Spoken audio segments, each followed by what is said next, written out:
Most brands completely misunderstand YouTube because they clearly can't see their return on investment. They just treat it as their video graveyard. Don't have any form of YouTube strategy, just blame the channel and then just wonder why they're not growing. We've worked with multiple brands and helped them grow their channels from scratch. We know what works, what flops, and what YouTube strategies to follow to grow a brand's YouTube channel. So we're giving you all of our expertise so you can take action today to grow your YouTube channel. We speak to so many brands every single week, every single day, and when they haven't got the right mindset or they don't really understand what the YouTube platform is, I feel like that's where they struggle the most. Yeah, 100%. That mindset is such a sort of important starting point. If you are viewing this as paid ads, if you want return on investment in the first 30 days, YouTube's not the platform for you. Like, it's just not. That's not the purpose of this. With YouTube, you can't put £10,000 into a video and instantly see that return on investment. What you can see is an audience grow long term. Like, it's so powerful for that. Some of the biggest creators on the platform have grown an audience over 10, 15 years. Yeah. And they have return viewers coming to them. They have millions of people on the platform. You can't, as a business, expect to jump on there and next week be the next Mr. Beast. It's not going to work like that. Yeah, the blow up overnight theory that brands expect just because they have shit tons of money. It's just not going to happen. I mean, we work with brands with shit tons of money, and it's all about just. I mean, can I just jump in? Yeah. It does increase your chances of being able to blow up overnight because you can do something amazing. Yeah. So if you've got £1 million budget for a video, yes, it will. You can do some crazy things. You can have some crazy visuals. You can have the biggest stars on YouTube, but it's not a guaranteed success. Do you think this is the reason why so many brands just don't do YouTube? I mean, there's so much missed opportunity on there, right? Yeah, I think it takes that long-term mindset. And, if you've got shareholders, if you've got, higher ups breathing down your neck, they've put £1 million into their YouTube budget for the year. And at the end of the year, you go, oh, well, we've grown a little bit of an audience. Their argument, and quite rightly, and they, this is how business works. They'll go, well, what happened if we put £1 million in paid? Like, what would I be able to see a return on investment? I'd be able to see X number of products sold or sign up to the app or whatever that is. Yeah. YouTube is so different. But the difference is, in my head, with paid, you pay for that impression. So I view an ad, brand gets charged for that. That is a one and done thing. YouTube, I could spend as a consumer 15, 20 minutes, on that video, engaging with your brand, learning so much, trusting you as a brand and as a business and whoever the creator is within the channel. That's not, that goes really, really far. That goes massively far. So the subscriber is way more valuable than a TikTok follower. I think a view is way more valuable. I don't even think it has to be a subscriber. I think a view is an hour's, could be up to an hour long potentially if your content is an hour long. Of course it could be. Yeah. I mentioned this on a call yesterday. I feel like I talk about the same stuff every day, but I'll talk about it. I mean, you are a YouTube strategist. So I know. Probably. I'm sort of fed up with my own voice at this point. So am I, mate. I've known you since I've been 10 years old. So if you think about it, which one would you prefer as a brand? Would you prefer someone to view your paid ad or even short form content for 10, 15 seconds? Yeah. What impression does that make on them? What impression does them watching a 15-minute YouTube video make? I would argue the 15-minute YouTube view would garner more trust, more sort of buy into your brand, like brand equity, whatever term you want to use, whatever wanky marketing term you want to I use. like that. That was a good one, that one. Yeah. I've not heard that one before. Did you coin that term? No, I definitely didn't. No. I've coined none of the things that I'm saying in this video. I've learned off lots of great people, and I've learned through sort of a lot of trial and error as well. Yeah, I mean, that's what we do for brands, right? Yeah, that's exactly what it is. We've been lucky to work alongside some amazing strategists, but then also just do the doing for some amazing channels as well. So yeah, you do learn a lot along the way, but I would argue brands need to be, paid is getting more expensive. Paid is getting for some brands unprofitable. They're looking for other avenues, kind of a bit in a panic. YouTube is another avenue and is super valuable if you get it right. It's very easy to get wrong because as we know, and as everyone that has ever put out a YouTube video knows, you can put out a YouTube video that you put tons of effort into, that you think is amazing, that you work really hard on, and it gets no views. Yeah. Because the platform judges and the viewers give feedback to the platform if it's a good video or not. Exactly like this episode. Exactly like this episode. 10 views so far. Shout out to 12 viewers, yeah. Yeah, but those 12 viewers are valuable. They've stayed with us for 30 minutes potentially. Yeah. That is value. It has a lot of value. So if you are a brand, do you need that person that within the business that understands how YouTube works and can like fight that corner. 100%. The reason why I say this is because I interviewed AJ and Adam from QuickBooks yesterday, and AJ was saying that he's been in the YouTube game now since like 2008, creating his own channels. YouTube.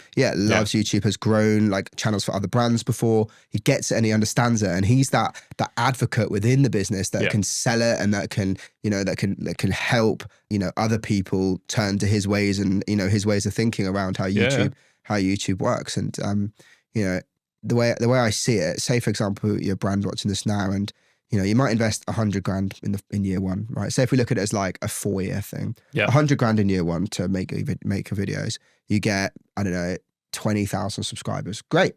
Yeah. Very happy with that. That's, that could be normal. It could be 50,000 subscribers. Right? Yeah. You might get a few outlier videos. You put 100 grand. Yeah. You might get a few outlier videos. You might get a, 500,000 view K video, whatever. You put £100,000 in ads and you get 20,000 subscribers or followers. You'd probably be a bit disappointed.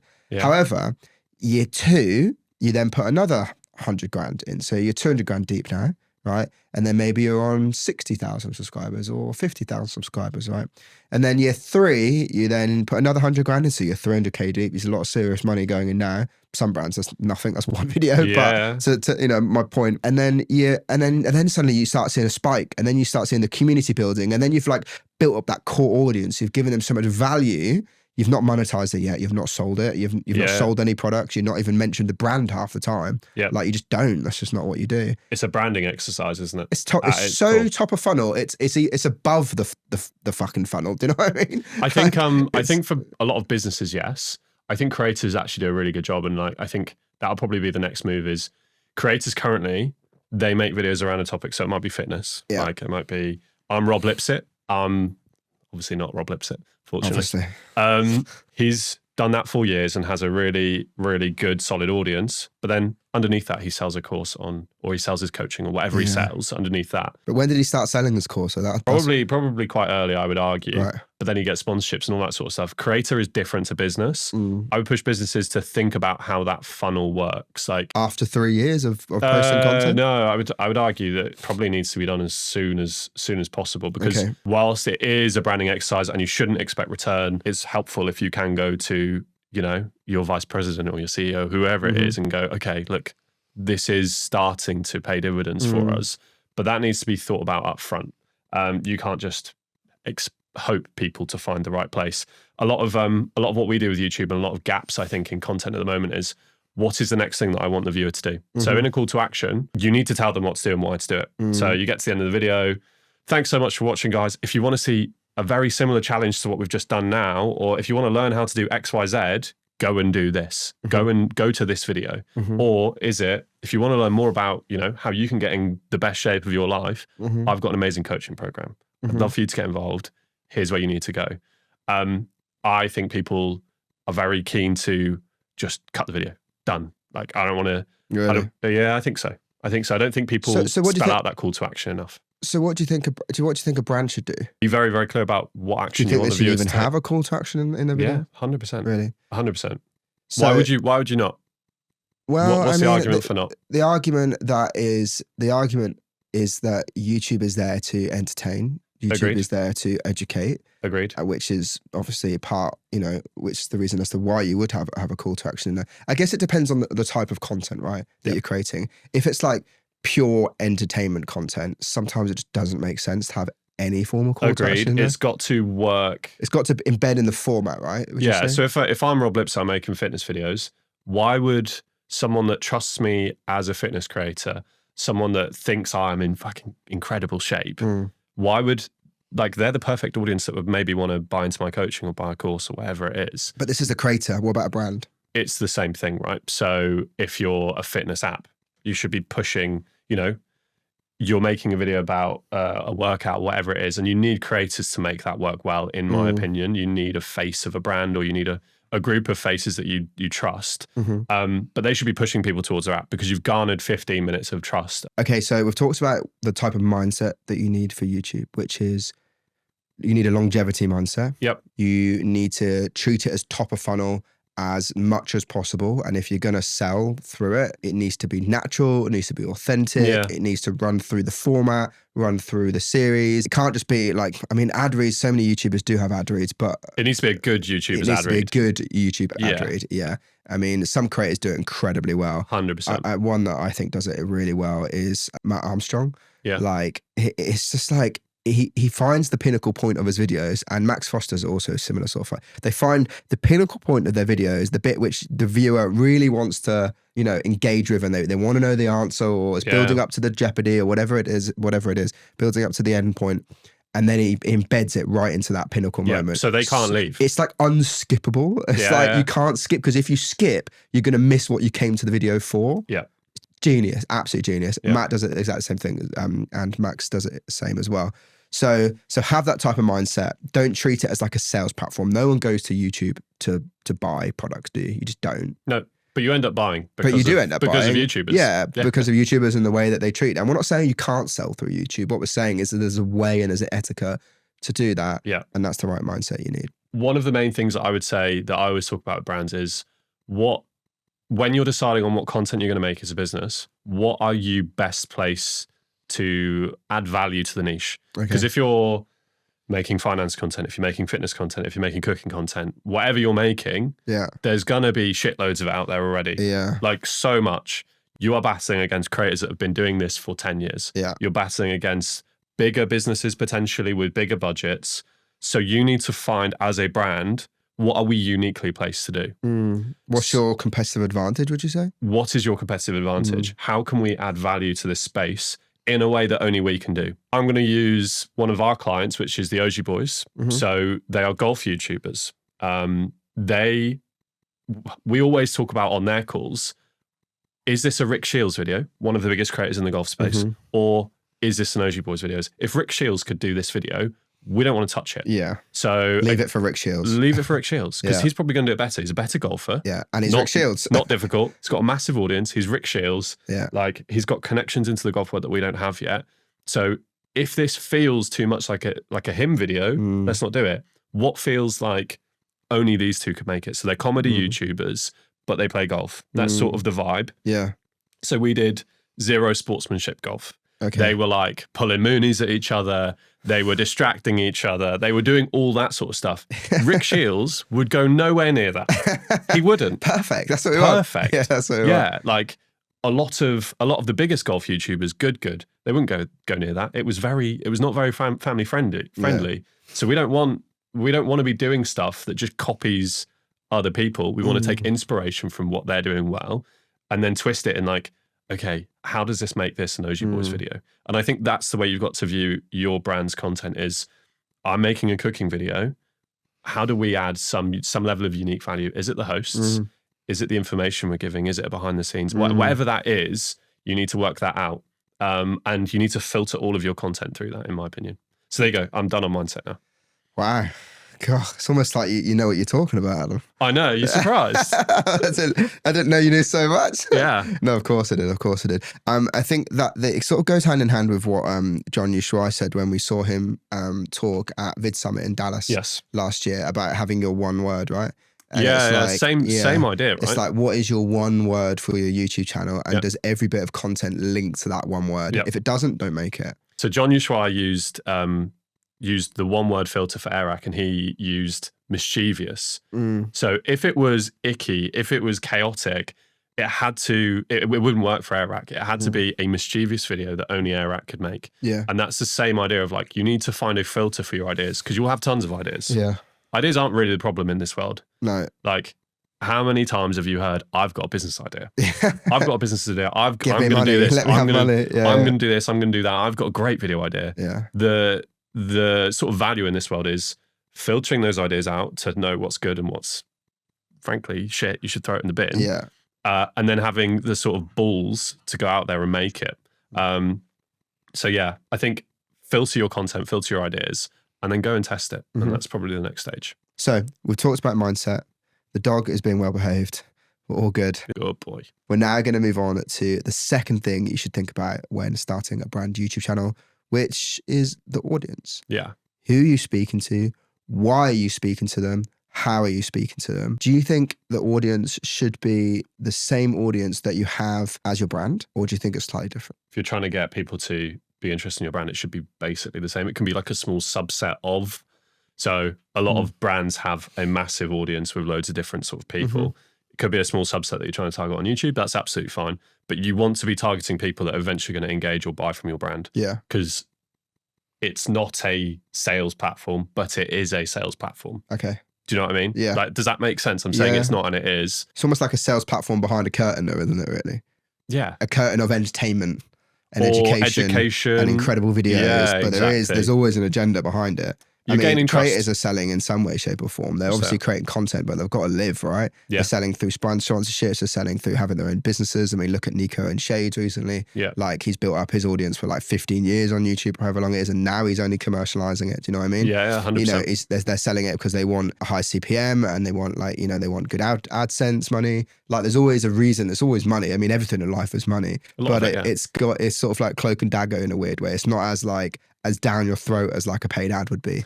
Yeah, it's just how can I bring in an audience to these videos? Yeah. You bring in an audience by entertaining, educating, all that fun stuff. And that's how you're selling, right? You're compounding that many years of giving like so much value to an audience, which you just don't have to do on Instagram or TikTok. I personally don't think as Creators much. still do, but it's just shorter form. It's just I'm not making a 15-minute YouTube video. It's going to take me a month to make. I'm maybe sitting and having a little yap in front of the camera for 15 seconds, which is also valid. Like, it still works. Yeah. I would just argue the YouTubers I watch, I feel like I know a lot better than someone I follow on Instagram. Because you spend so much time with them. Yeah, 100%. Should a brand speak to their audience differently on YouTube? I refer back to QuickBooks, right? Like, they have two channels, actually. One is education around like how the software works, etc. And the other one is just pure entertainment basis. Yeah. And the way that they speak to the audience is in a very, very different way. One's like from an entertainment lens and one's through an education lens.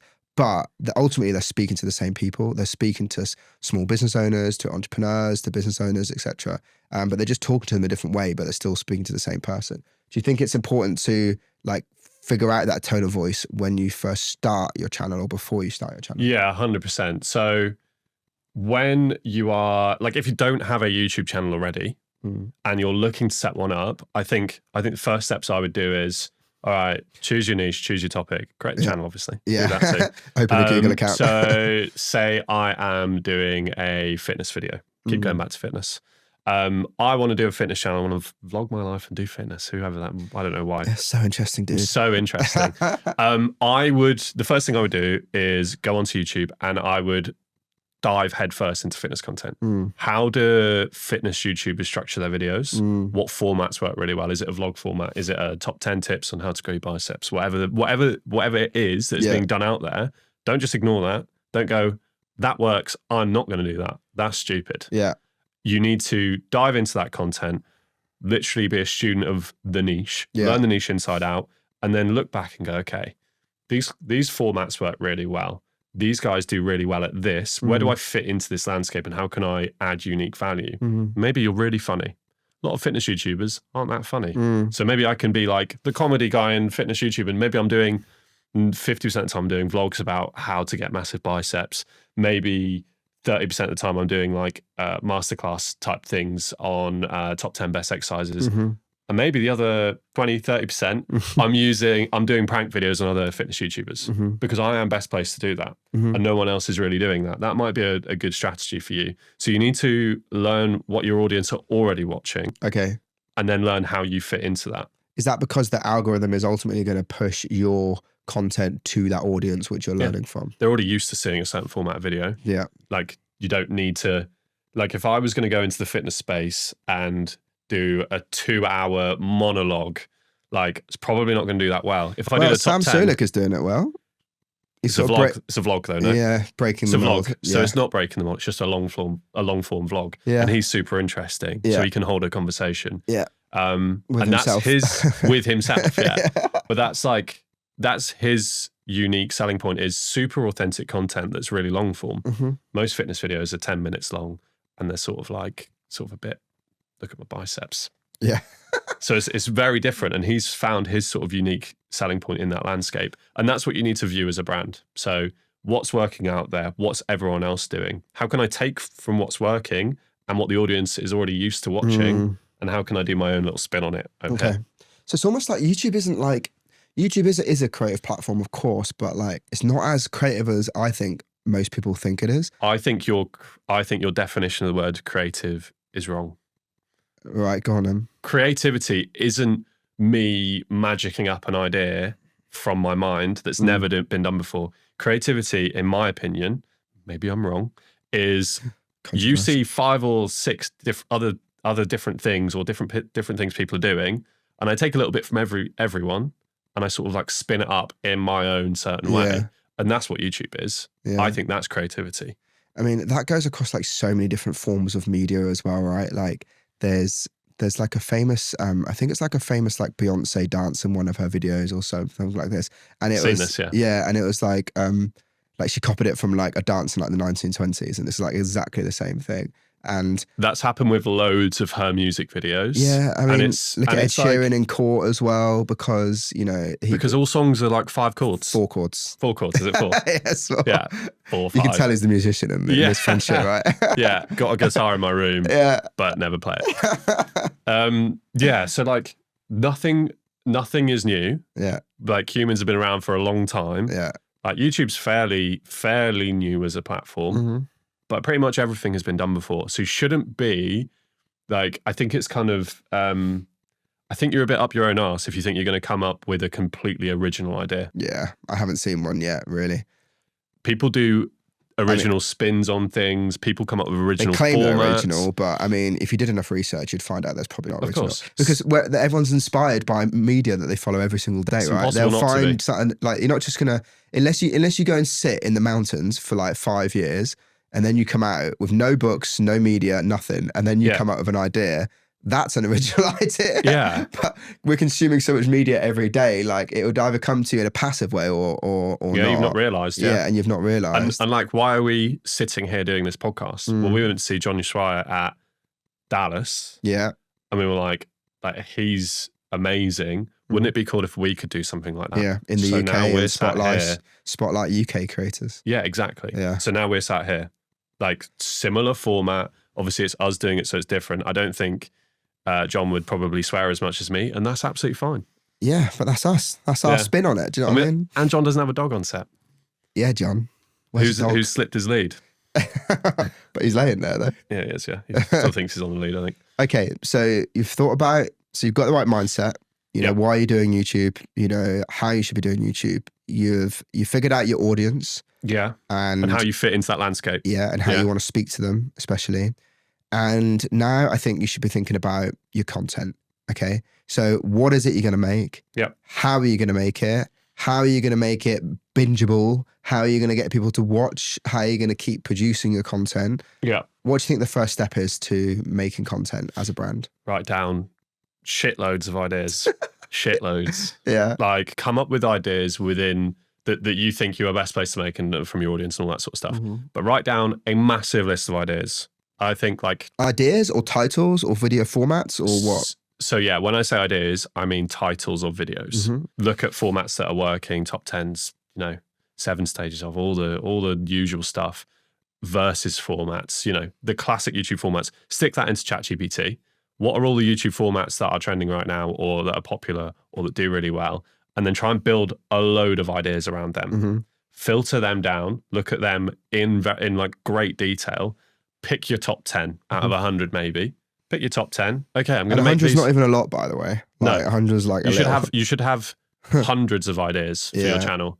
And they don't all have to be perfect. No. I would write some down that you know you're not going to make. Yeah. But it might spark something else that you're going to think about or another thought. When I spoke to QuickBooks the other day on the pod, they said that they wrote down hundreds of ideas when they first started their channel a year and a half ago now. And they still refer back to that list of ideas. Yeah. And then they still go, oh, that was a good one. Maybe it like wasn't right for them at the time. But, you know, when they need to maybe it's too large scale for that time. We can't afford that right now. Exactly. Or like it just didn't feel like it fit the audience at the time, because an audience changes over time, right? It's not always going to be that same audience. And it just didn't feel right. But always keep that bank of ideas, you know, and then always just work on them and build on them and grow on them. I mean, when like we come up with video titles for brands, like we're just not going, okay, this is the one idea, this is what we pitch. Like when we talked about the OG Boys videos yesterday for their first release, like you had maybe like 30 different title options for just like one video. Yeah, so that's the next stage. So you should have top line ideas and titles. Then you filter out what are your favorite titles. Yeah. You should also filter that through the lens of how does this thumbnail look? Can I imagine this thumbnail right now? Yeah. With each video title, you need to be able to imagine and bring to life that thumbnail in your mind, and it needs to be a cool thumbnail that you would click on. So in my head, for some reason, I've got Temple Run. Right. Recreating Temple Run in real life, that would be a cool video. Yeah. Would be very cool. Nostalgic. It's just popped into my head. Yeah, like, wow. I'm so creative. You're so creative, dude. It would be nostalgic. It would be like a gaming audience. Cool. That would work really well. I can see the thumbnail in my mind. Yeah. Massive boulder. Yeah. Massive boulder. Yeah. I'm like sprinting. I'm all scared. Yeah. That would do really well because it's Sounds emotional. expensive though. Yeah, it is. It's an expensive video. Maybe that's like a Mr. Beast video. Yeah, potentially. Yeah, Mr. Beast. So tell me, like, why don't you just come up with a video idea first? Like so many people have ideas for like formats and series and creators and videos. Like, why have you like not done that first? What do you mean by idea? Just to clarify. Like the video idea of like how the video is going to be structured, like what's going to happen in the video. Because everything is irrelevant if you can't get people to click on the video. So the difference between YouTube and platforms like Instagram, TikTok, Facebook that serve you content, YouTube is click and watch. These other platforms serve you content on your phone. So I am forced to see that ad from Gymshark. YouTube serves me, you know, I go on my homepage or I search something. It serves me hundreds of videos if I want them. And I need to make a decision to click and watch. And that one decision is crucial, really. It's crucial that you get that thumbnail and that title right. Yeah, because all I've got to judge is on the title and the thumbnail. So that title needs to be amazing. Yeah. And it needs to be short enough and all that sort of stuff. There is best practice out there. It needs to spark curiosity, blah, blah, blah, blah, blah, blah, blah. And the thumbnail needs to be like, oh my God, that looks amazing. You're in a lineup, aren't you, really? Think about it. You're in a lineup. Yeah, you're in a It's a blind date, is what it is. Yeah, it's a blind date. You can't talk to the person, but you can look at them. Yeah. So you wouldn't go to a blind date dressed in your pants and like, you know, dirty socks. Yeah. And You'd not show showered. up. You'd try and stand out. Yeah. You'd be bold. You'd maybe be colourful. Yeah. You'd maybe, that's how you want to give some context about who you are or who the video is. Yeah. Talk about your personality a little bit. Yeah. Do you know what I mean? Yeah, exactly. The way I describe YouTube is like, the way I describe YouTube to brands when I'm trying to help them understand like the right mindset is that YouTube is like building your own Netflix platform for your brand. It's like building your own thing, right? It's a content library. It's a content content library, and you know, people sit there with a remote in their hand, like they do on Netflix. They scroll, they take half an hour to figure out what they want to watch, and what you essentially they're looking at the image like they are on Netflix. They're looking at what the title is, and then they're clicking through, and then they might watch like the intro, and then they might leave, or do you know what I mean? Like it's exactly the same like journey as Netflix, and that's the way you've got to treat it. Doesn't also necessarily mean you need like the Netflix types budget, but what I'm trying to say is that, you know, that's how your audience will come across your content. Yeah. So don't think about, you know, your video structure, or don't think about like what cameras you're going to use or what studios you're going to film in or whatever. Not first anyway. Not first. No. Think about, okay, what's the magnet? What's the thing that's going to draw you in, draw them in? And that's it. Yeah, 100%. So going back to Temple Run, that thumbnail is amazing. Yeah. I can imagine it right now. It would be very cool. Yeah. Like that would be a big pull. It has to fit the right brand though, right? Of course. Yeah, QuickBooks isn't making this. No. But maybe a Mr. Beast is making this. And I know he's a creator and not a brand, but that is a Mr. Beast video all over. Like it would just do really well because the thumbnail is so engaging. If you look at some of the top performing YouTube videos, they have amazing thumbnails. And if you look at, like, I've seen so many good ideas for YouTube videos, but the thumbnail is shit. Yeah. Like it's just really, really bad. But like, the idea and the fundamentals of the video is there. I've watched amazing YouTube videos where the thumbnail's bad because I've clicked on it because I thought that thumbnail's rubbish. I wonder how they've executed it. And they've done what you said, they've done the hard part, but I'm not a normal YouTube viewer, right? Yeah. I'm viewing it. I'm not a consumer. Lens. I'm viewing that video because wow, that thumbnail's bad, but the idea is really good. I wonder what they've done here. And then I've watched the video and they've done arguably the most expensive, hard part, which is a massive production with a massive team with big budgets. They've done that really well. But they've just not done it wrong. They've just advertised it wrong. And just actually, bad advertising. And actually, a title and a thumbnail is like, in terms of cost and in terms of like your the cost that you put in and what you get out, or potentially could get out, you know, an average like click-through rate, you should be looking between like 5.5% to maybe like 6.5%, 7%, depending on niche, etc. But like, you know, arguably, if you have a terrible thumbnail, so at 2%, that could cost you maybe for an extra thumbnail design and a bit of strategy to go into it. £200-300 maybe, like £400, £500. I mean, like, with AI nowadays, it's not. It could be free. It could be 20 quid a month for ChatGPT. It's so cheap to get like an extra 3% clicks. Say if that video has served to 1 million people, and an extra 3% click on that video, that is an extra. I'm not helping you. 30,000 people. It's the quickest way to get more views on a YouTube channel. And this is, I'm not even talking about like new content as well, right? Like you could go back reskin your old content. You could reskin all of your old content and have so much better thumbnails and so much better titles, and just get like hundreds of thousands, millions of more views just from doing that one exercise. Yeah, 100%. 100%. Packaging is everything. It just is. And you should be viewing all of your ideas through packaging. And that's a massive switch, I think, from a lot of brands. They just don't view it in that way. And I completely understand why. Because when we first started out doing this, we were so focused on the video because that's what we knew from when we worked outside of the YouTube space before we got into this. Yeah. You think, if I make an amazing video, people will come and watch it. But if no one sees the amazing video because of the platform that YouTube is, doesn't matter. Yeah. It's the same reason as to why a lot of creatives, I think, struggle in the world.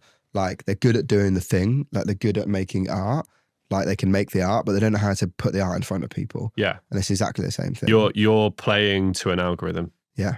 That's all you're doing. You got to play to the algorithm. You got to play the game. Yeah. Let's talk about like the processes to build the content. Because I think a lot of people focus too much on the outcomes and like the, you know, fancy wanky marketing terms like KPIs. And they just want to, they go, okay, we want 1 million followers by year 1 or by 12 months. Or we want, you want our silver plaque by whatever date. Yeah. And like, it's really hard. It's like, how can you predict that? You can't. Like, you can't predict it. There's no like formula. Oh, fuck me. I wish there was a fucking formula to predict like when you're going to get 1 million views. The sweariest episode of this podcast so far. Yeah. If I could predict when I was going to get 1 million views on YouTube, I would be a gazillionaire. Do you not think? Yeah. Like if you could physically do that, then I've literally figured out a way of printing money. Yeah. Like you can't do that. You can give yourself the best chance though. Yeah. And the way that you give yourself the best chance is by controlling the things that you can control, which is the input. So it's the dedication to posting one video, maybe every single week. You know, look at like David Dobrik. He posted 3 videos every single week for like 3 years to build his audience.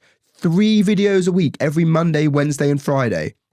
And those videos were insane. Like he was doing the maddest shit. Yeah. And I know he's a creator and I know it's slightly different. But my point is that they don't focus on the subscribers and their views or whatever. They don't even focus on the data a lot of the time. What they focus on is just putting out good videos in a regular basis. And the minimum should be once a week, putting out maybe a short, once a day, maybe once every 2 days, once every 3 days. As often as you can, really, within your budget. Within your budget. Yeah, of course. Like I can, maybe if you're putting out one really decent video, maybe once a month. Yeah. There is some creators who don't follow this rule though. Okay. I'm pretty sure the John Nellis channel don't. Interesting. Yeah, I'm pretty sure he's blown up massively with that shit. Blown up massively. They're like 2 years in and they're like nearly 13 million subscribers. Yeah, crazy. It's crazy. Crazy growth. But what they do is every time they release a video, it's an absolute banger. Like it is like they're doing things with Kylian Mbappe. Like they are just they're building the stakes, they're building the tension. Like it's an absolute worldie of a video every single time they're releasing.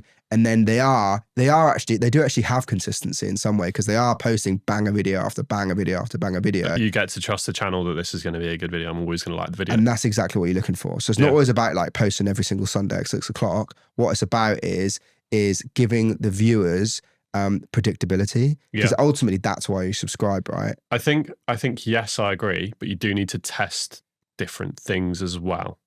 So there's a balance, isn't there? Like you can't just produce the same content. over and over again and just expect something new to happen. Yeah. You've got to test new things within your content format or whatever that is. So like test and learn, is that what you're saying? Test and learn, yeah, 100%. You should always be trying new things, learning from what's gone well, learning from maybe like if you have a really badly performing video, dive into that. Why didn't that go very well? What's the quote? The definition of insanity is doing the same thing over and over again and expecting a different result. And like that is true. You can't just bang your head against the wall continually and expect something new to happen. You need to be diving into the charts. Okay, where did people drop off on this video? Why was this click-through rate low? Like over time, it will become more obvious to you. At the start, the videos won't be great because you won't know who you're making videos for. You won't know your audience. You're sort of like not great at production yet. But that is test and learn. That is the whole part of the process, isn't it? Of course it is. And it's just, and even if it's like for brands, it can be an expensive thing, right? You know, like year one, you've invested potentially millions into your YouTube channel, and you know you've got maybe one format that blows up or two format that blows up, and it is. But you've learned. But you've learned on all the lessons that you have learned, and the only way that you do learn is from posting. Yeah, you don't learn any other way, really.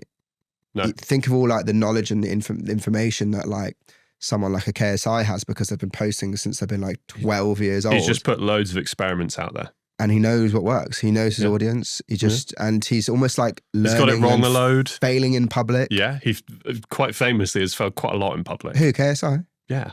Has he? Massively. Okay. Yeah, massively. Okay, well there you go then, yeah. The guy's got thick skin is what I'm trying to say. And like, you know, you just need to keep posting out there. And I think this is why also, like taking it back to why brands wouldn't want to start a YouTube channel is because they don't want to go through that process because it can be expensive. And it's painful. And I do get that. I do get it. Yeah. And they don't want to wait 3 years. Like there's other avenues they could put all that money into and get potentially the same result or maybe a better result or maybe a worse result. And, you know, it's risky. It's not. Lots of businesses are measured on, okay, what do we, they want the facts, right? They want to know what's worked. They want to know how it works. They want all the information. They don't just want to invest millions of pounds into something which, you know, might not work. But that is marketing. We know from our own business, how many things have we tried to market the business? Yeah. We've tried going to events. You've tried speaking. We've tried going to... Tried inbound, tried outbound. We've tried loads of different stuff. Traveling around the world. To be honest, marketing is throwing enough shit at the wall and seeing what sticks. And it's the same with YouTube. Yeah. You do need to, but you need to do it in a measured way with a process so that when it does stick, you know exactly what you threw. Yeah. So yeah, like it's focus on, I would say the process should be screen your ideas, learn as much about YouTube as possible, learn about your audience, and then just go out and make some videos. I always think you need to launch with videos in your back pocket. So you're not like scrambling around, because when something's not taking off, when something's not taking off immediately and it's hard work and it's stressful, that's not a great combination. Whereas if like, you know, you viewed it in the right way, okay, for the next 6 months, we're going to try a load of stuff. Yeah. We don't have any expectations of what's going to work and what's not, because we don't know. We don't know what YouTube's going to pick up. We don't know what the audience likes yet. So we're just going to try a load of stuff and see what happens. But we're going to try really hard to do it in a structured way and not make it really stressful. Perfect. It's then a fun thing to do, because YouTube is a fun platform.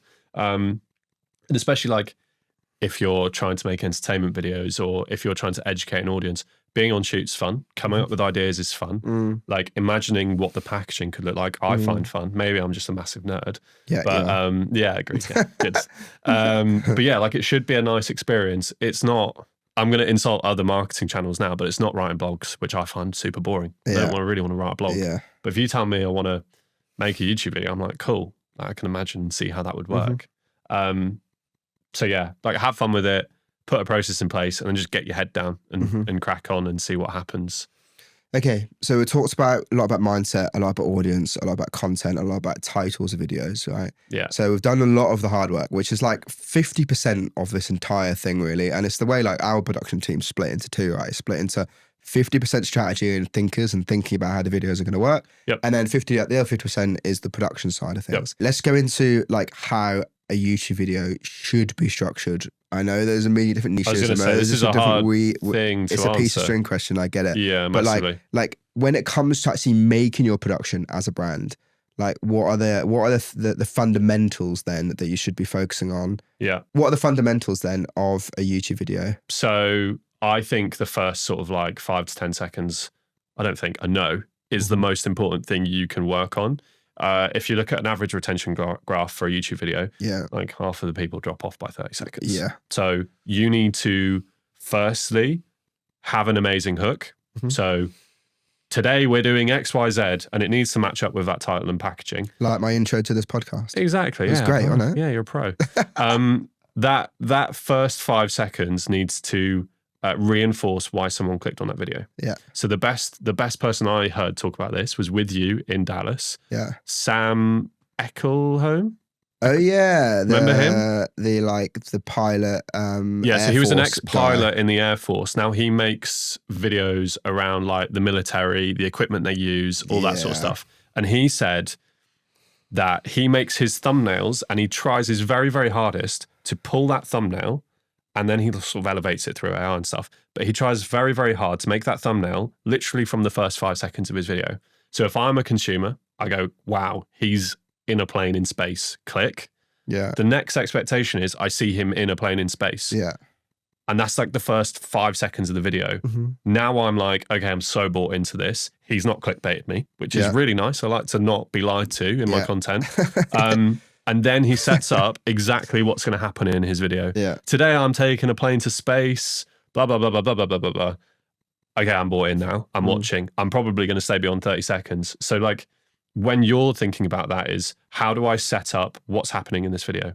So for the Oji boys that we work with, today we're playing a 9-hole match against each other, but there's zero sportsmanship. And then we go into the format, we show some clips to sort of tease what's in the rest of it. Okay, I actually really understand what's in this video now. Like, they're going to play a match, there's zero sportsmanship, I've seen funny things happen. That's why I clicked on this video. They've given me that in the first 5 to 10 seconds. Probably going to watch now. And then it's your job to make entertaining content. Or educational content. Or educational content. So it's great for creators. I feel like it's the playbook is kind of written for creators. Yeah. It's a very similar playbook for brands. Okay. If you're a fashion brand then, how would you do this from an entertainment perspective? Yeah. So, people don't really want to be educated about fashion a lot of time. So a great example of people doing this well is like a Foot Asylum or a JD Sports. Now they're retailers, granted, but they make entertainment formats that are culturally relevant with people and influencers that, are big within the communities they're trying to sell to.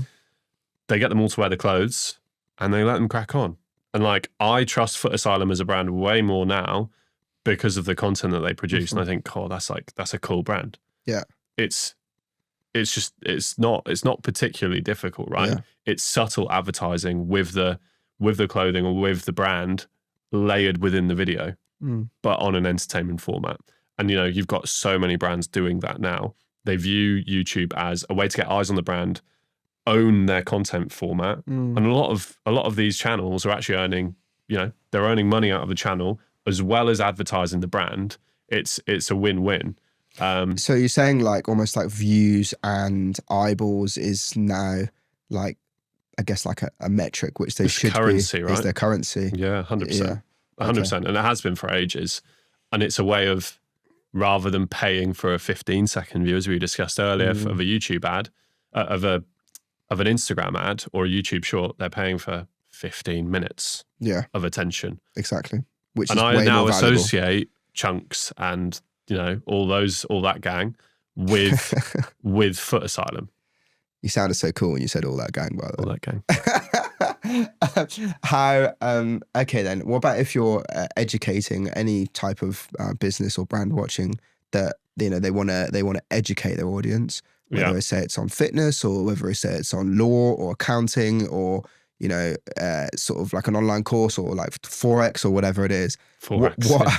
What Forex is a huge niche on YouTube. Massive. It's massive. How do you think they should structure their videos and what are the fundamentals that they should be applying to their videos to create a successful YouTube video? Yeah, it's basically exactly the same, isn't it? How am I hooking people in within that first 5 to 10 seconds? Am I telling you the blueprint on how you're going to make £1 million by trading Forex in a year. Like that would be, I'd argue, a decent YouTube title. Okay, in the first 5 to 10 seconds, here's the 7 steps that I'm going to run you to be able to do that. Step 1 looks like this, step 2 looks like this, blah, blah, blah, blah. Create that roadmap for the viewer so they know what's coming, and then crack on with the video educating them. Like it's not rocket science. Obviously, you can shoot it in a million different ways. Yeah. You can show off your expertise as much as possible. You can use examples. But I think if you've got a disconnect between title and thumbnail, and especially that hook, but the video as a whole, that's where you go wrong. And I think brands go wrong a lot of the time. There will be a title and a thumbnail strategy that's done at the start. Then you make the video, and then there's some disconnect between them because you make changes to either one. And suddenly these title and thumbnail and the video become like really far apart. And then you're sort of changing one, you're changing the other. And then there is that disconnect. And that I think is just not the way you should do it. How does that disconnect come around though? Is it because the production company just wants to make a film, or they've chosen the wrong production partner, or they maybe don't understand YouTube? Potentially. You've got, I mean, how do things go wrong in business? Internal politics, people sticking their oar in where they shouldn't do, which is probably the same thing. Miscommunications, like it happens all the time. Our job as a strategy and YouTube production company is to set that strategy out and then make sure that strategy runs through the entire process, from producer who knows, okay, like the video is going to be structured like this for this reason. I understand that, first of all. Yeah. Producer pulls together the shoot, all the cam ops and the editors, and the director know YouTube. They know how to structure a hook. They can get different formats of that. They can get different takes. They know what retention points are. 100%, yeah. They all reference back to the strategy. And then when you've got a finished video and you've got the editors edited it in a YouTube-friendly way, there's lots of cuts, there's lots of visual anchors within that first, 30 seconds. Then we don't just go, oh, like we've made this video and we based it on this reference of title and thumbnail. You just rip that up and like just make a new one. No, you like follow through with the process. Yeah. Finish that process. Don't chuck out everything that you've done. Both need to match. And I think that's the way to do it. And we're really well placed to do that because we have a big internal team who come up with a strategy and follow it right through. So yeah. What's a visual? Sorry, I know the answer to this, by the way, but I'm just asking for the viewers. What's a visual hook? So a visual hook in my head, or visual anchor. Visual anchor, visual hook, yeah. So a visual anchor or a visual hook is a way of changing up what's happening on the screen. So everyone has a short attention span nowadays. You can't leave the same clip on screen for 10 seconds. Within an intro, you might have the host talking to camera for 2 seconds. Then I want to switch to a voiceover. Then I want to switch back to them, but they're holding something that's related to the video. Then I want to switch to B-roll. Then I want to switch to animation. You should be overloading your viewer with so many different cuts that they can't stop looking because there's so much going on. It's a bit of a whirlwind. Again, I'll refer back to an OG Boys video because I'm so deep within that project at the moment. We got them to film the first 10-second hook straight to camera. We could just use that, but that wouldn't be great for retention, for getting people bought in. So what are we going to do? We're going to have them say 2 lines, then we're cutting to a voiceover with some of the stuff happening from the video. Then we're cutting to more B-roll and some coarse flyover. And then we're going to cut back to them. But then the visual anchor there is he does something to the other person within the clip. So rather than presenting to camera, he's doing something to him, and you'll find out in the video. So yeah, there's like 4 or 5 different visual anchors in that. In the first 10 seconds. 10 seconds, yeah. Right. So the worst way to start a YouTube video is, hi everyone. Today I'm going to make a video about this and this and this and this and this. Yeah. But the shot doesn't change. Change the shot from the A shot to the B shot. Add in some animation. Add in some B-roll showing what the video is going to be. Suddenly there's loads going on. And I can really envision what this video is going to look like. Especially if it's your face doing it. No one wants to watch that. Exactly. Cover me with B-roll. Cover me with B-roll. I'm going to clip that. Yeah. Good. Okay, so we've talked about like the ideas and the fundamentals, and the bit before even your ideas and your titles, which is your mindset. Yeah. We've talked about how you actually make a video and the fundamentals of making a YouTube video and how you should structure it and whatnot. to engage people to stay for longer than half of it. Let's talk about retention. Like, it's such an important thing. So many people do work so hard on getting them there, advertising it, making good video. Yeah. But then, like you said, like the average like watch time for most videos doesn't go above 50% a lot of the time. No. You know, and it's, you know, getting like an average view duration on a 20-minute video of like 7 minutes is not bad. Yeah. But actually you think, wow, this is 20 minutes video and most people have watched it for only 7-8 minutes. Like, that's actually like quite good in the YouTube space, which I don't think a lot of people realize. Yeah. What are your best strategies and pieces of advice that you'd give to a brand when they create their videos to keep people watching? So you need to set out a bit of a journey for the viewer to go on, would be my argument in whatever we do. The easiest, and like, this is why formats do so well. So if you've got a top 10, you almost, it sort of does it itself. So you have, you know, I'm going to start with the 10th best movie. Who's not watching to see what the best movie is, even if they skip forward? Yeah. So like, that's why formats work so well, is because it sets out this journey for a viewer to go on. If you're not setting out a journey for the viewer to go on, you're probably going to lose the viewer. They're clicking off. So you've got 7 best ways to do this. You've got 48 minutes of XYZ. You've got all these different formats. The best ones I see are like, I play golf, but it gets progressively harder. Why would I only watch the easiest challenge of that? Yeah. Like, that's why YouTube formats work really well, is because the progression in the video is built into the format. So it's building it in right from the start, from the ideas. When you're coming up with the ideas, it's like, what does this idea have? Like a journey? Does it have a story? Does it have a crescendo? Does it build stakes? Does it build tension? It's sort of the fundamentals of making a good video. Fundamentals of storytelling. Storytelling, yeah, of course it is. Yeah. And like, you can play into human psychology, which, like, I don't think we've talked about massively, but that should, like, if you want to be good at YouTube, learn human psychology. Like, how do I keep someone watching to the end? Well, I tease them right at the start with top 10 movies that I've ever watched. By the way, number 1, you will not know about. Yeah. And all of a sudden, I'm like, well, the best movie ever is The Godfather. Curious. The best movie ever is The Godfather. Yeah. What the hell's he going to say? Because if I don't know it, why would I not know the best movie? Yeah. You need to create that curiosity. You need to create that open loop within your mind of, well, I need to find that out now. Otherwise, it's going to piss me off. I guess that's why like live sport is still like the biggest form of TV in the world in terms of live TV. Yeah. Most of live TV has just dropped off a cliff in recent years. Sport is still like rocketing through the end, just because it has that built-in storytelling. Yeah. Like, it's sport. Like, you want Arsenal bottling it again. Yeah. Arsenal not bottling again. They're going to win the Premier League. It's going to happen.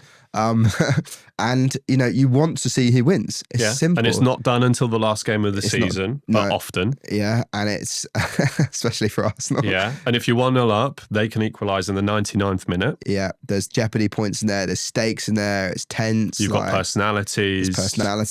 Like, if you can make your YouTube videos like a 90-minute football game, you know, with all of those different like storytelling points in it, you're building up to it, you know, they're marketing it, all these different types of things. Like, it's genius, really, when you think about it. Yeah, and that's a storyline that writes itself. It writes itself. But if you can have a format which just naturally writes itself, which is why I think like the Who Wins formats are popular, versus formats are popular, challenges and games and quizzes and all these different types of things. Because you're bought in right from the start. Are so popular on YouTube because you just bought in, and it's the format. It's so easy to just understand. Well, the versus is exactly like live sport.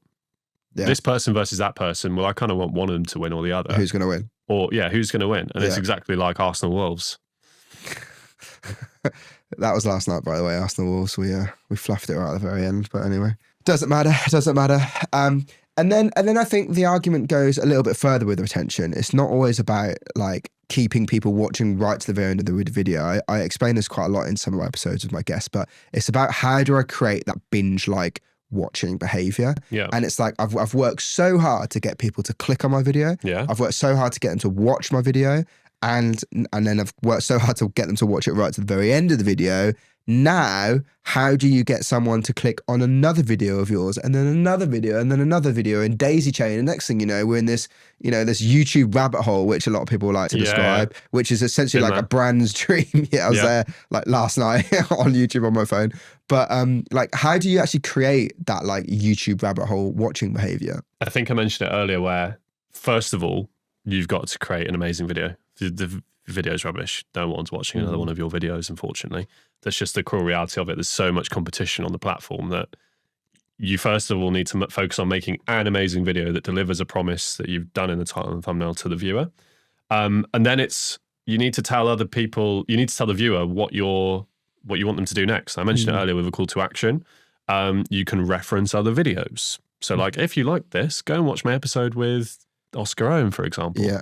Like, that's the core of it. Tell people what you want them to do and why they should do it in a way that isn't super salesy, in a way that goes like, okay, you learnt this. If you want to learn how to do this, go and watch this episode. So it's that call to action piece. It's that like pushing them onto the next thing and not just leaving them doing it. You're sort of like nudging them along, really, I guess. Yeah. Your YouTube channel should also be structured in a way that like your content's easy to find. Okay. So like playlists. Playlists are amazing. Don't have your shorts on your homepage. Have a playlist of your best videos. And this is an Oscar Owen thing, isn't it? Like he talks about like use YouTube as your landing page. Yeah. So when you click on it, the first things that I see aren't short form. There isn't a poll. It's these are my best 5 videos. Go check them out, guys. Because that gives you the best chance of retaining that viewer and keep them coming back for more. Yeah. I also think like helping people find your videos by potentially having like similar like thumbnails as well, potentially. Like stylized thumbnails, like having like the same packaging on each thumbnail, which helps people understand that it's part of like the same group potentially. Like you see Foot Asylums does a shoe fit, like all of their videos are like the same. Yeah. And it's a series. And then another thing is like interlinking your videos in a way which it is a series. Like I said before, like going back to like what I said about building your own Netflix, like you don't just go and watch one video on a series on Netflix. If there's 6 episodes, you watch 6 episodes because it's good, because the storylines intertwine and they keep going, they keep feeding on to the next one. And maybe your game or your challenge. There's a cliffhanger. There's a cliffhanger. I know it's like an old school Emmerdale thing, but it works, right? A cliffhanger, like, it leads, it makes you want to watch the next video and so forth. And that's why like some of the greatest series on Netflix or Apple TV or whatever are like the best, because they make you want to just keep watching. Yeah, you can't stop. Yeah, it's basic storytelling, and that's what you've got to apply. Basically, if humans are mice, get them addicted to your content. Like, that's all. That's the goal, right? Yeah, like sure. make it so that they can't stop watching. Yeah. And then the final step really when it comes to growing a brand's YouTube channel is the data, right? And it's the bit after you've posted, because it's not just about posting and then just letting it run, right? Yep. Like what should you be doing? So you post on a Monday at 9 a.m., right? What does that next like 7 days or next 14 days or next 30 days look like to enable you to give you the best chance to grow? Yeah. So obviously you need to be reviewing metrics such as retention graphs, such as click-through rate for the thumbnail. If you have a really, really low click-through rate, and I'm talking like when I say low, I mean this is lower than my channel average. You've made a bad thumbnail or you've made a bad title, change it. Yeah. Swap it out. What, like, change it within 24 hours or 30 hours or? Change it as soon as it's had it's difficult to say because it's like you need a big enough sample size of viewers. Yeah. So for some people that might be 48 hours. For some people that might be like a bit longer. But you'll literally physically see it on the graph. You'll see the line go up and then you'll see it keep going up and then you might see it drop and then you might see the video performance drop. And then what will that indicate? So you can at that point change the thumbnail if you would like to. Yeah. Because essentially your video has stopped growing for whatever reason. And there could be a million different reasons why that has happened. Maybe YouTube has shown it to a sample of an audience and it's shown it to those people and it's not performed very well. Is your retention low? Like that's like average view duration, I think. I don't know the YouTube like algorithm inside and out, but that's the most important thing. People are clicking on your video and they aren't spending much time on your video because it's rubbish or it like the packaging lies. Like that's bad feedback to the YouTube algorithm. as essentially YouTube want people to spend as much time on their platform as possible, because then they show ads to them and they earn money. Yeah. So that feedback is negative for the YouTube algorithm. YouTube will then punish that video as like, well, these people didn't watch it. They clicked on it and they thought it was rubbish. Let's not show it to loads of other people. Yeah, why would they? Why would they want to put it on their platform? Exactly. Yeah. So maybe it's shown to the wrong audience at that point. Maybe your title and thumbnail is trying to target at the wrong audience. So try maybe a different subsection of your audience, change the angle. And that's something you can do. The most difficult thing is when you've tried lots of different angles for a video and it still just doesn't work. And sometimes you just have to take a loss. Yeah. Like, okay, we made a hypothesis that this video would work. We were confident that this would work. But at the end of the day, it's up to the audience on what they decide. Like, the audience is the truth, right? They either watch it or they don't. They either think it's good or they don't. So yeah, I would be ready with a backup title, thumbnail, or angle. So if you're going to change that completely, that's also fine. And I would just be learning as much as possible about the performance of that video. Where did people drop off on the retention? So like maybe there's a dead spot in 2 minutes and like goes all quiet. Like there's like the energy's lost. Yeah. Now I know next time to not lose that energy. Don't lose the energy within the edit. Yeah. More cuts, more going on. Don't let that dead spot in the video happen. Maybe it's I don't know, maybe it got sad within the video at that point. Maybe the audience don't want to see sad. Maybe they want to see excited and jokey and laughy. Don't do that again. Just learn from what you've made already and go from there. That's all you can do. It's just about making these small little tiny little changes every time. And just so you know, like none of this is gonna your channel isn't going to improve. Your videos aren't going to improve unless you just keep posting. Right? Just keep posting, keep analyzing, keep tweaking, keep changing, keep analyzing, and then eventually you'll just find a thing that works. And this is what happens when we see like YouTubers or brands blow up overnight. I mean, they've not blown up overnight. They've just posted consistently for so long now, and then they've figured out what works. And even with like the largest brand channels in the world, like JD Sports and Foot Asylum and Red Bull and all these different like huge brand channels, they have just been posting and they just get it. They know their audience on YouTube. They know what works. They've had some success, they've had some failures, and that's what happens. Yeah, and they've learned so much from them. And then that's how you're going to get a video which is going to blow up and which is going to be big. And I think it's important, like when something goes badly, look at why it's gone badly. And if something performs really well, why? Yeah. Was it an amazing thumbnail? Was it just a really well-structured video? Was it a combination of loads of different things? Was it a certain thing that was in the title that your audience were really, really interested in? Was it the scale of the video? Was it, it can be, that's the most difficult thing, I think, as a brand, as a strategist. What made this video perform? Yeah. Yeah. Because you think it's really good. Of course it's really good. I made it. Everyone thinks their videos are really good. Yeah. Yeah. And I say this quite often, but you either win or you learn, and that's it. Inspirational. I coined that term. That one is mine. It's not been taken from anyone else. Yeah, no one said that in the history of humanity. Well, thank you for coming on. I appreciate it. We've learned lots of value and tips and hacks and tricks, but actually it's not about just one single tip or one single hack. No. There's so many things that just compound and just build over time, and that's how you've grown a YouTube channel. And I keep referring back to this episode, but the episode with Oscar Owen, the strategist, he honestly gives so much gold and so much value on how to grow a YouTube channel. Yeah. So if you're going to watch another video of mine, then watch that one. I would agree. I'd highly recommend it. Great guy too. And that's it. Thanks, mate. Thanks for having me, mate. Appreciate it. Let's go.